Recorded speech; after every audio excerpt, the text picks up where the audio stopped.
جس کا ہمارے پاس 100% جو خبر ہو، جس کے جو ہم نے خود اپنی آنکھوں سے نہ دیکھا ہو، ادھر سے خبر پکڑی ادھر دینا، یہ ایک اچھی روایت نہیں ہے۔ دشمن کو اور عالمی جو جتنے بھی ممالک ہیں ان کی نظریں پاکستان کے اوپر تھی، وہ دیکھ رہے ہیں، لوگ ہمارا تماشا اڑا رہے ہیں۔ باقی جو ہوا ہے اس کے اوپر ہمیں انتہائی افسوس ہے، یہ نہیں ہونا چاہیے تھا۔ اس کے بعد جب باری آ جاتی ہے رپورٹنگ کے اوپر، تو رپورٹنگ میں مطیع اللہ جان صاحب جو تھے، انہوں نے کوئی ولاگ وغیرہ کیا اپنے ایک پروگرام کے اندر، انہوں نے کچھ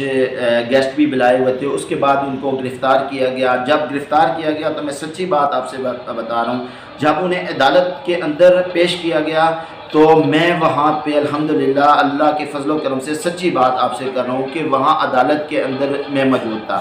اور عدالت کے اندر جب ان کے اوپر اس طرح کے الزامات لگانے شروع ہوئے تو مجھے سیریس آپ کو میں بتا رہا ہوں کہ مجھے کافی وہ ہو رہی تھی کہ یار ایک بندے نے ساری زندگی مطلب اپنی اتنی عزت بچائی، آپ صحافت کو لوگوں کو سچ دکھاتے ہوئے، اور ان کے اوپر اس طرح کا ایک الزام لگایا جا رہا ہے، تو مجھے کافی میرا دل جو تھا وہ کافی بوجھل ہو رہا تھا۔ لیکن وہاں پہ ایک عجیب واقعہ پیش آیا جو کسی نے رپورٹ نہیں کیا، میں آپ سے بتاتا چلوں، اور میں بالکل سچی بات آپ سے کر رہا ہوں۔ عدالت کے اندر جب جج صاحب نے دونوں جو تھے وکلا تھے ان کے دلائل سننے کے بعد وہ اٹھ کے اپنے جو چیمبرز ہوتا ہے اس کے اندر چلے جاتے ہیں، پھر وہاں سے وہ جو آرڈر ہوتا ہے جاری کرتے ہیں، ریمانڈ کے اوپر ساری بحث ہو رہی تھی۔ تو اس موقع پہ مطیع اللہ جان کی صاحبزادی جو ہیں، بیٹی جو ہیں، انہیں نہیں تھا پتہ، انہیں عدالت کے رول آف ریگولیشن کا شاید اندازہ نہیں تھا۔ انہوں نے موبائل اپنے ہاتھ سے نکالا، ابھی نکالا ہی تھا، انہوں نے ویڈیو بنائی نہیں۔ تو ہماری اسلام آباد کی ایک بہت سینئر پولیس آفیسرز ہیں، وومنس، وہ اکثر جتنے بھی یہ کیسز ہوتے ہیں، وہ جو اس طرح کے ملزمان ہوتے ہیں وہ ان کے ساتھ آتی ہیں اور وہ ان کو عدالت میں پیش کری ہوتی ہے، تو وہ وہاں عدالت کے اندر موجود تھیں۔ جب انہوں نے موبائل نکالا تو انہوں نے ایک دم یہ کہہ لیں کہ میں حملہ تو نہیں کہہ سکتا ہوں، لیکن ان کو اس طرح بڑے برے طریقے سے ڈانٹا، جس کے اوپر وہ جو تھی کافی بچی جو تھی سہم گئی، اور انہوں نے ان کے ساتھ آگے سے عدالت کے اندر ہی بحث تکرار ان کا شروع ہو گیا، حتیٰ کہ ہاتھا پائی تک بات جا رہی تھی۔ اس دوران مطیع اللہ جان صاحب کی جو بیگم تھی، مطیع اللہ جان صاحب کہ عدالت میں مطیع اللہ جان صاحب کی جو بیگم موجود تھی، انہوں نے اپنی بیٹی کو کافی ان کو حوصلہ دیا، ان کو سمجھایا کہ بیٹا یہ چیز عدالت کے اندر آپ کو نہیں کرنی چاہیے، اس کی اجازت نہیں ہے۔ تو اس کے اوپر ان کی بیٹی کا یہ کہنا تھا کہ ماما اس نے مجھے شاک کیا ہے، مجھے ٹارچر کیا ہے۔ تو آپ کو میں یہ بتاتا چلوں کہ میری درخواست ہے اسلام آباد پولیس کی ان آفیسرز کے لیے کہ خدا را اپنا رویہ تھوڑا سا درست کرے۔ آپ اس طرح بھی اس بچی کو بتا سکتے تھے، اس طرح بھی اس سے بات کر سکتے تھے، بیٹا یہ جو آپ یہ کوشش کر رہی ہیں عدالت کے اندر اس چیز کی اجازت نہیں ہے، آپ یہ کام نہیں کر سکتی ہیں، اور میری ڈیوٹی ہے، میری ذمہ داری ہے۔ دیکھیں بات کرنے کا بھی کوئی طریقہ کار ہوتا ہے، لیکن انہوں نے جو ان پولیس افسران کا رویہ تھا اس بچی کے ساتھ وہ ناقابل برداشت تھا۔ یہ بات رپورٹ نہیں ہوئی کیونکہ یہ سارا واقعہ جو تھا عدالت کے اندر ہوا۔ پھر اس کے بعد جو ان کو 3 دن کا ریمانڈ دیا گیا، ریمانڈ کے بعد وہ ہائی کورٹ گئے، سارا کچھ معاملات آپ کے سامنے۔ اب آ جاتے ہیں عمران خان صاحب کے شعبے کے، ان سے ملاقاتیں 3 دن سے مسلسل جو وکلاء تھے وہ وہاں جا کے ان سے ملنے کی کوشش کر رہے تھے، پھر وہ ان کو عدالت بھیج دیتے تھے، وہ ادھر ادھر چکر لگا رہے تھے، اور سارا معاملہ جو تھا وہ بیچ میں اٹکا ہوا تھا، ان سے ملاقات کی اجازت وکلاء کو نہیں دی جا رہی تھی۔ دیکھیں عمران خان صاحب کا واضح ہدایت تھی، یہ تھی کہ یہ جو بقول جو رات کو محمد علی صاحب کی جو علی محمد صاحب کی جو آڈیو آئی ہے، اس آڈیو لیکس ہوئی ہے، اس کے اوپر بھی میں بات کرتا ہوں۔ اس سے پہلے بھی یہ بات ہمارے علم میں تھی، تو ان کا کہنا یہ تھا کہ خان صاحب سے جب ہماری آخری ملاقات ہوئی تو خان صاحب سے جب ہم نے پوچھا کہ کیا ہم نے ڈی چوک جانا ہے، تو خان صاحب کا یہ کہنا تھا کہ نہیں، آپ نے اسلام آباد جانا ہے۔ آپ نے ڈی چوک نے جانا ہے۔ یہ علی محمد صاحب کی جو آڈیو لیکس ہوئی ہے اس کے اندر یہ پیغام وہ بتا رہے ہیں، وہ جس سے بھی بات کر رہے ہیں۔ آج دوسری طرف آتے ہیں، جب دوسرے بھی کافی سارے جو پاکستان تحریک انصاف کے رہنما ہیں ان کا یہی کہنا تھا کہ ہمیں سنجانی ٹول پلازا سے آگے نہیں جانا چاہیے تھا، ہمیں یہاں پہ جلسہ کرنا چاہیے تھا، لیکن بشرا بی بی کی جو ضد تھی وہ ان کا کہنا یہ تھا کہ ہم جو ہیں وہ ڈی چوک جائیں گے۔ پھر وہ جس طرح جو بھی معاملات ہوئے وہ سارے آپ کے علم میں ہیں، آپ نے دیکھے بھی ہیں، اور پھر جو اس کا رزلٹ نکلا وہ بھی آپ کے سامنے ہے۔ تو میں آپ کو یہ بات بتا چلوں کہ پاکستان تحریک انصاف کے کارکن جو تھے وہ بہت بڑی تعداد میں اسلام آباد ڈی چوک پہنچے تھے۔ انہوں نے اپنا احتجاج وہ ریکارڈ کروا رہے تھے۔ اس کے بعد جو کچھ بھی ہوا، میرا ایک سوال ہے کہ چلیں ٹھیک ہے جو بھی کچھ ہوا، تو اس کے بعد وہ لوگ ایک دم واپس اپنے گھروں کو کیسے چلے گئے؟ وہ واپس جا کے جو بارڈر تھا ان کا، جو ان کی حد جہاں سے شروع ہوتی تھی کیپے کے صوبہ کی، وہاں پہ وہ جا کے کھڑے ہو سکتے تھے، وہاں پہ اپنا احتجاج کر سکتے تھے، لیکن قیادت کے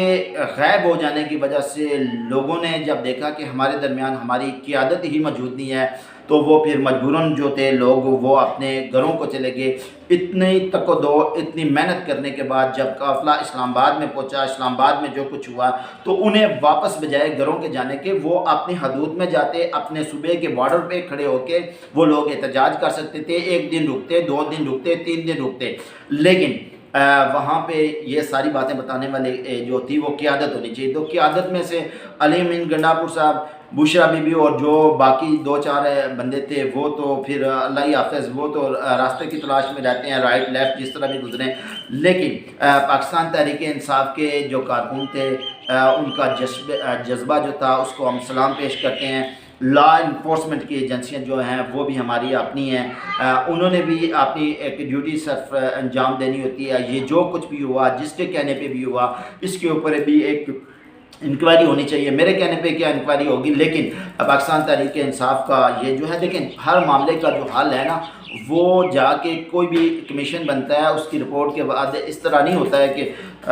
انہوں نے مار دیا تو اب ہم کہیں گے جی ہم تیاری کر کے آئیں گے، ہم ان کو ماریں گے۔ یار ہم انڈیا سے نہیں لڑ رہے ہیں، جو کچھ بھی ہوا ہے ہمیں اس کے اوپر افسوس ہے۔ اور پاکستان تحریک انصاف نے جو اگلی کال دی ہے کہ اسد کیسر صاحب کا کہنا ہے کہ ہم دوبارہ دھرنا دینے کے لیے اسلام آباد میں آئیں گے۔ اب دیکھنا یہ ہے کہ پاکستان تحریک انصاف نے یہ جو دوبارہ اعلان کیا تاریخ کا اعلان ابھی انہوں نے نہیں کیا، صرف انہوں نے یہ کہا کہ ہم دوبارہ دھرنا دیں گے۔ تو تازہ ترین اپڈیٹ کے ساتھ